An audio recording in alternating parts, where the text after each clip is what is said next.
충북 코로나19 확진 환자가 결국 600명을 넘어섰습니다. 병원과 아파트 단지, 제주 여행 부부 등 생활 속 전파가 급증세입니다.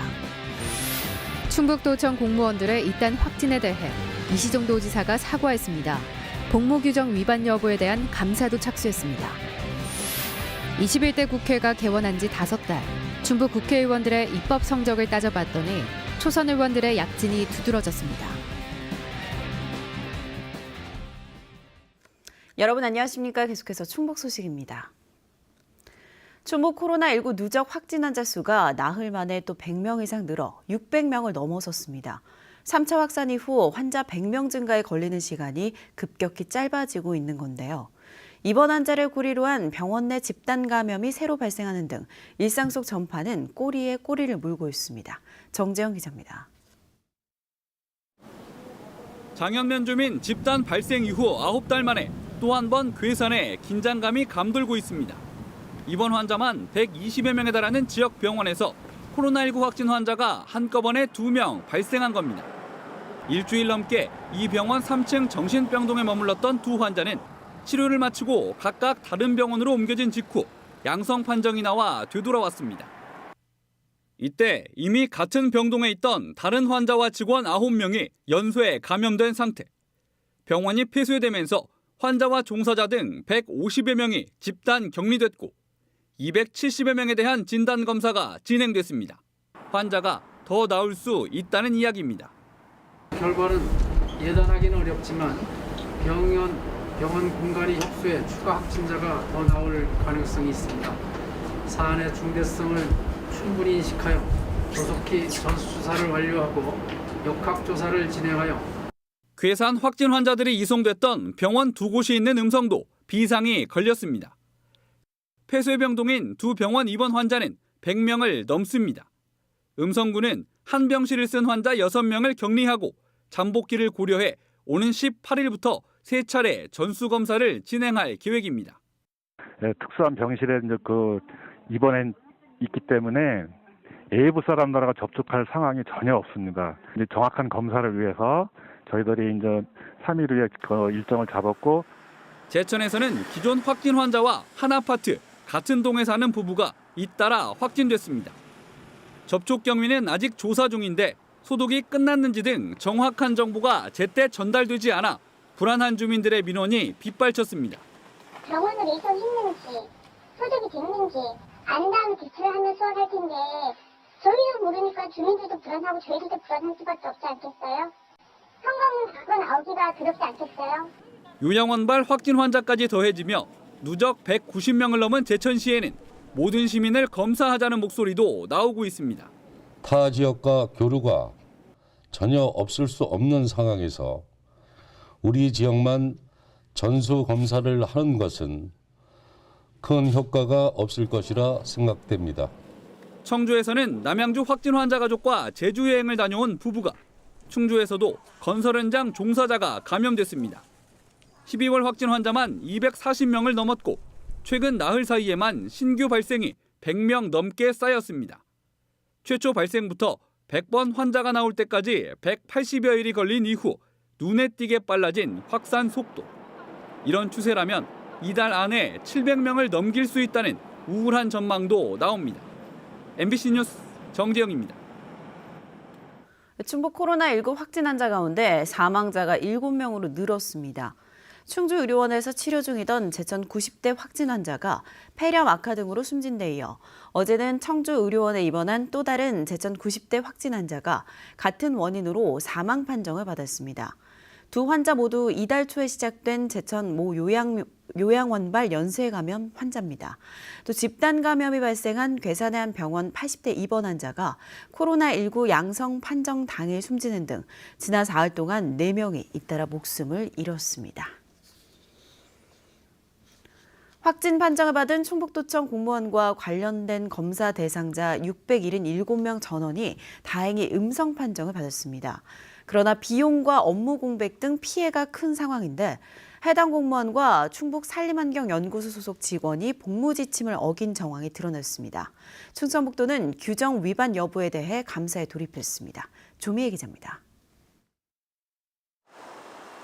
충북 593번인 충청북도 본청 공무원이 미열 등 의심 증상을 보인 것은 지난 10일. 그런데 해당 공무원은 확진 환자의 접촉자로 분류돼 검사를 받기 전인 14일 오전까지 정상 출근을 하고 10일과 11일엔 구내식당도 이용했습니다. 또 지난 12일 지인인 충북산림환경연구소 직원과 만나 식사를 함께한 사실이 역학조사 결과 드러났습니다. 코로나19 관련 복무관리 특별지침을 어긴 대목입니다. 정부는 지난달 23일 공직사회 특별지침을 내려 불필요하거나 급하지 않은 모임을 취소 연기하고 식사도 최대한 자제하도록 특별지침을 내렸습니다. 이달 2일엔 충청북도가 나서 해당 지침을 한 달간 더 엄격히 시행하고 지침을 위반해 코로나19에 감염되거나 전파하면 엄중 문책하겠다고 재차 강조했습니다. 방송은 저희가 11월 중순 이후부터 지금 날마다 하고 있고요. 개인적인 모임이 소모임이나 또 가족 내 모임 이런 부분 쪽에서 계속 지금 확진이 되고 있잖아요. 그래서 저희도 이제 그런 부분을 좀 강조를 하기 위해서 퇴근 전에 지금. 앞서 충북 587번인 산림환경연구소 직원은 증평 목욕탕발 확진 환자의 가족으로 접촉자로 분류돼 검사를 받고 확진 판정을 받았습니다. 그런데 역학조사 과정에서 이 직원의 가족이 이미 이달 2일과 7일 감기 증상을 호소하며 2차례나 병원에 다녀온 사실도 드러났습니다. 도청 폐쇄와 업무 공백을 우려해 일체 모임을 자제해왔던 충청북도. 산림환경연구원 3명, 본청 1명 등 충북도 공무원들의 잇따른 확진 판정에 하루 677명이라는 엄청난 인원을 검사해야 했고 검사 비용만 5천만 원이 넘습니다. 또 사무실 폐쇄로 행정 업무에 일시 마비도 왔던 상황. 충청북도는 확진 판정을 받은 4명 공무원에 대해 감사에 들어갔습니다. 보건소로부터 이동동선에 대한 자료를 지금 받아가지고 4명의 그 관련된 사람들이 어떤 행위를 했고 어떤 게 있는지를 확인을 해서 문제가 된다고 지금 보인다면 거기에 대한 책임은 당연히 공무원들은 물어야 될 사항. 또 CCTV와 휴대전화 사용 내역, GPS 등 증빙 자료를 확보해 지침 위반 여부를 면밀히 살펴볼 방침입니다. MBC 뉴스 조미입니다. 이시정 지사가 충북도청에서 코로나19 확진 환자가 발생한 것에 대해 사과했습니다. 이시정 지사는 어제 도청 본관에 근무 중인 공무원이 코로나19에 확진돼 접촉자 등 600명이 진단검사를 받는 등 불안을 가중시켜 도민께 죄송하다며 이같이 밝혔습니다. 충청북도는 부서 간 이동 제한과 대면 보고 자제, 출장과 외출을 금지하는 등 직원 복무를 한층 강화했습니다. 이시정 지사가 30분 안에 결과를 알 수 있는 신속 진단 키트를 충북에도 지원해달라고 정부에 건의했습니다. 이시정 지사는 중앙재난안전대책본부 영상회의에서 저소득층과 노약자부터 시작해 모든 도민이 신속하게 검사를 받을 수 있도록 지원을 요청했습니다. 이시정 지사는 또 현재 보건소 위주로 운영 중인 선별진료소를 보건지소와 보건진료소까지 확대하는 방안을 검토하라고 지시했습니다. 21대 국회가 개원한 지 오늘로 꼭 5달 됐습니다. 우리 지역 국회의원 8명의 입법 성적을 분석해봤더니 법안 147건을 발의해 적지 않았습니다. 이 가운데 7건은 공포돼서 효력이 발생했는데 초선들의 약진이 두드러졌습니다. 신미 기자입니다. 내년 6월부터는 아동이 실종됐을 때 재난 문자처럼 지역 주민들에게 아동 실종 정보를 문자로 발송할 수 있게 됐습니다. 이모선 의원이 대표 발의한 실종아동법이 이번 달 공포됐습니다. 도내 북부 지역을 강타한 과수화상병 피해 농가도 농수산업 경영회생자금을 받을 수 있게 됐습니다. 이종배 의원이 대표 발의에 공포된 농어민 부채 경감법에 따라 상환 기간도 연장됐습니다. 전통시장 반경 1km 안에 대기업 계열 유통점의 진출을 막는 조치도 5년 더 연장됐습니다. 이장섭 의원이 대표 발의한 유통산업발전법 개정안이 지난 10월 공포되면서 시행에 들어갔습니다. 골목 상권 침해에 대한 소상공인들의 요구들이 늘 있어 왔죠. 그리고 한때는 우리 사회적 문제도 됐었고요. 그래서 이제 국회에서 합의로 법을 만들었던 것이니만큼 앞으로도 이 법의 취지를 잘 살려나가는 것들은 굉장히 필요하다라고 보여지고요. 충북 국회의원 8명이 발의한 법안 147건 가운데 7건은 이미 공포됐고 4건은 본회의를 통과해 시행을 앞두고 있습니다. 하지만 총선 공약으로 내놨던 1호 법안 대부분은 속도를 내지 못하고 있습니다. 농업인에게 기초연금을 주자는 박덕흠 의원의 법안과 연매출 2억 원까지 부가세를 감면하자는 정정순 의원의 법안은 심의 과정에서 제동이 걸린 상태입니다. 엄태영 의원의 1호 공약으로 제천과 단양을 글로벌 관광단지로 조성하자는 특별법안은 정치권의 공감대부터 끌어내야 합니다. 전문위원 검토 보고에서도 일단 긍정적으로 일단 검토는 되고 있고 문화관광 글로벌 육성 방안에 대해서 법적인 어떤 보완과 지원이 필요하다. 그런 관점에서 좀 설득을 하고 있습니다. 발의 건수로만 보면 이종배 31건, 도종환 30건으로 중진 의원들이 앞섰습니다. 정치자금법으로 구속된 정정순 의원과 이해상충으로 탈당한 박덕흠 의원은 최근 석 달간 법안 발의가 한 건도 없었습니다. MBC 뉴스 신미입니다. 충청북도가 올겨울 내내 고병원성 AI 발생 가능성을 경고했습니다. 충청북도는 전국 16개 농가에서 고병원성 AI가 발생한 데다 겨울 철새에서 계속 고병원성 AI 바이러스가 검출되고 있다며 이같이 밝혔습니다. 이에 따라 농가의 가금류 반입을 최소화하고 모든 축산 차량과 종사자의 철새 도래지 출입을 금지시켰습니다. 과수 화상병 발생으로 과수나무를 매몰한 농가에 대한 손실보상이 순조롭게 됐습니다. 충청북도는 손실보상금 부족분 621억 원 지원이 국무회의에서 의결됨에 따라 아직 손실보상금을 받지 못한 농가도 보상금을 받을 수 있게 됐다고 밝혔습니다. 충청북도는 화상병 피해를 입은 506개 농가에서 손실보상금 신청을 받아 지금까지 112개 농가에 111억 원을 지급한 상태입니다. 지난달 충북의 취업자 수가 1년 전보다 11,000명 증가한 것으로 나타났습니다. 충청지방통계청이 발표한 11월 충청지역 고용 동향에 따르면 충북 취업자는 90만 명으로 지난해 같은 기간보다 1.2% 늘었습니다. 산업별로는 광업제조업이 9.9% 늘었고 농립업과 기타 서비스업은 각각 1.2%, 1.1% 감소했습니다. 11월 고용률은 63.8%로 0.5%포인트 올랐습니다. 11월 실업자 수는 2만 4천 명으로 1년 전보다 1.7% 늘었고 실업률은 2.6%로 0.1%포인트 상승했습니다. 김재철 동원그룹 명예회장이 인공지능 인재 양성에 써달라며 카이스트에 500억 원을 기부했습니다.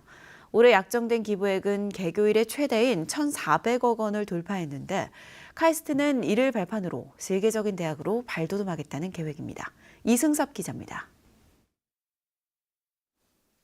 원양어선 선원에서 시작해 굴지의 대기업을 일군 김재철 동원그룹 명예회장.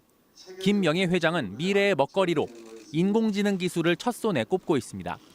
김 회장은 카이스트에 500억 원을 기부하며 우리나라가 세계적인 AI 강국이 될 수 있도록 인재 양성에 써달라고 당부했습니다.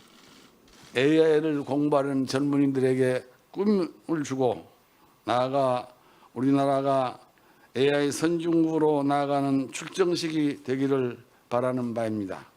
카이스트는 오는 2030년까지 AI 대학원에 세계적으로 우수한 교수진 40명을 유치하고 장학금 지원 등을 통해 AI 연구를 강화할 계획입니다. 올해 카이스트에 약정된 기부액은 1,400억 원이 넘습니다. 카이스트가 개교한 지 49년 만에 가장 많은 금액입니다. 모두 766억 원 상당의 부동산을 쾌척한 이수영 광원산업 회장을 비롯해 고액 기부가 이어졌는데 카이스트는 이를 세계적인 대학으로 도약하는 밑거름으로 삼을 계획입니다. 세계 최고의 우수 인재를 양성하고 또 세계 최고의 그런 연구 결과를 내는데 우리가 활용을 하려고 합니다.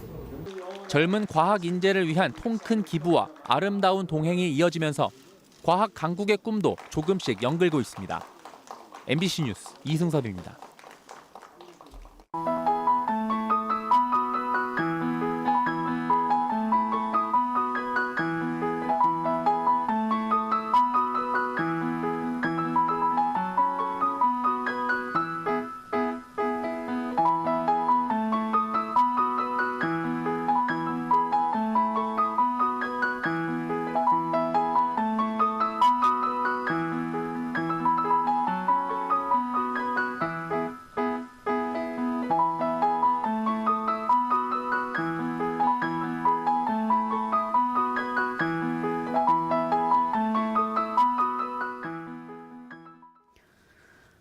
한 익명 기부자가 수해에 이어 코로나19로 신음하는 제천에 연탄 1,420만 원어치를 보냈습니다. 한 연탄 판매업자가 최근 제천시 사회복지과로 보낸 보관증에는 누군가 연탄 2만 장을 구매해 보관하고 있다는 내용이 담겨 있습니다. 제천시는 구매자가 밝혀지지 않았지만 기부 방식과 연탄의 양으로 볼 때 지난 2003년부터 해마다 연탄을 기부하는 독지가와 같은 인물이 보낸 것으로 추정하고 있습니다. 기부된 연탄은 지역 난방 취약계층에 전달될 예정입니다. 옥천에서 갯돈 6억 원을 들고 잠적했던 개주가 마침내 경찰에 붙잡혔습니다. 충북지방경찰청은 이 50대 개주를 강원도 평창에서 붙잡아 사기 혐의로 구속영장을 신청했습니다. 이 개주는 지난 2016년부터 3년간 오천 지역에서 은행 이자보다 더 받을 수 있다며 지인들을 속였고 현재까지 확인된 피해자만 16명에 이릅니다.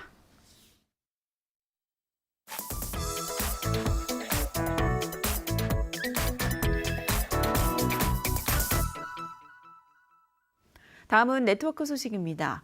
남도에도 모처럼 많은 눈이 내리면서 애기 동백의 붉은 빛과 하얀 눈이 아름다운 조화를 이루는 곳이 있습니다. 목포의 김윤 기자가 수만 그루의 애기 동백 나무가 심어진 신안군 앞에도 분재공원에 다녀왔습니다. 하얀 눈으로 뒤덮인 전남 신안군 앞에도 송공산입니다. 산 밑자락에 바다를 보고 자리 잡은 분재공원에는 겨울의 정취를 느끼려는 사람들의 발길이 하나 둘 이어집니다. 분재공원 오솔길 양옆으로 애기 동백 나무에도 하얀 눈이 솜처럼 내려앉았습니다. 이제 막 피어난 붉은 애기 동백꽃은 눈을 외투 삼아 한껏 멋을 부렸습니다. 분재공원 5헥타리에 심어진 애기 동백나무는 17,000여 그루, 2천만여 송이의 붉은 동백꽃이 앞다퉈 눈꽃을 피워내고 있습니다. 눈 속에 파묻혀서 애기 동백이 정말 예뻐서 눈을 뗄 수가 없습니다. 멀리서 달려온 사진가들도 붉은 꽃 하얀 눈을 한 컷에 담아내느라 여념이 없습니다. 분재공원에서는 때마침 겨울꽃 애기 동백 축제가 비대면으로 내년 1월 31일까지 열리고 있습니다. 올해는 코로나19 때문에 랜선 축제로 개최를 했습니다. 그래서 우리가 홈페이지에 동영상을 많이 올리고 있습니다. 바다와 산을 벗삼아 하얀 눈 속에 피어난 애기 동백꽃들이 겨울의 정취를 그윽하게 빚어내고 있습니다. MBC 뉴스 김윤입니다. 요즘 부산 경남에서는 가덕도 신공항이 뜨거운 감자로 떠올랐습니다. 지난달 국무총리실이 김해 신공항 확장 계획을 백지화하면서 가덕도 신공항 건설이 급물살을 타는 듯 했지만 관련 특별법 제정이 주춤거리고 있습니다. 이런 가운데 부산과 경남에 비해 미온적인 입장을 보였던 울산의 구군 단체장들이 일제히 가덕도 신공항을 강력 지지하고 나섰는데 그 배경이 무엇인지 취재했습니다. 울산 유영재 기자의 보도입니다. 국무총리실이 지난달 17일 김해 신공항 계획 백지화를 발표한 이후 여야가 신속하게 내놓은 특별 법안입니다. 두 법안 모두 가덕도 신공항을 신속하게 건립하기 위한 정부의 재정적, 행정적 지원을 규정한 것으로 민주당은 소속 의원 138명이 이름을 올렸지만 국민의힘은 부산 소속 의원 15명만 서명했습니다. 가덕도 신공항 특별법 추진은 아직 국민의힘 내부 의견이 모아지지 않은 데다 특히 대구 경북은 김해 신공항이 공식 백지화된 것이 아니라며 강하게 반발하고 있습니다. 지역 간 갈등만 촉발하게 될 이 같은 위험천만한 정치 행사는 토건 사업을 앞세운 구시대적 정치 선동에 지나지 않을 것임을 깊이 각성해야 한다. 이런 가운데 울산 5개 구군 단체장들이 가덕도 신공항을 공식적으로 지지하고 나섰습니다. 이들 중 4명은 민주당 출신이고 당적이 없는 남구청장 권한대행까지 기자회견에 가세했습니다. 국회 발의 중이기도 하거니와 지금 정부에서도 여론을 이렇게 수렴하는 과정이고 이때에 우리 울산도 입장을 내어놔야 되지 않겠나. 조만간 송철호 울산시장도 가덕도 신공항을 적극 지지하는 공식 입장을 밝힐 것으로 알려졌습니다. 내년 재보궐선거를 앞두고 부산 가덕도 신공항을 밀고 있는 민주당에 힘을 실어주기 위한 행보로 풀이됩니다. 앞서 이달 초 김경수 경남도지사는 국회와 적극 협력해 신공항 특별법이 통과되도록 하자고 언급하며 가덕도 신공항을 본격적으로 밀기 시작했습니다. 가덕도 신공항 문제로 인해 경남권과 경북권이 그동안 유지해오던 협력 관계가 틀어지는 것 아닌지 하는 우려도 나오고 있습니다. MBC 뉴스 유영재입니다. 뉴스를 마칩니다. 시청해주신 여러분 고맙습니다.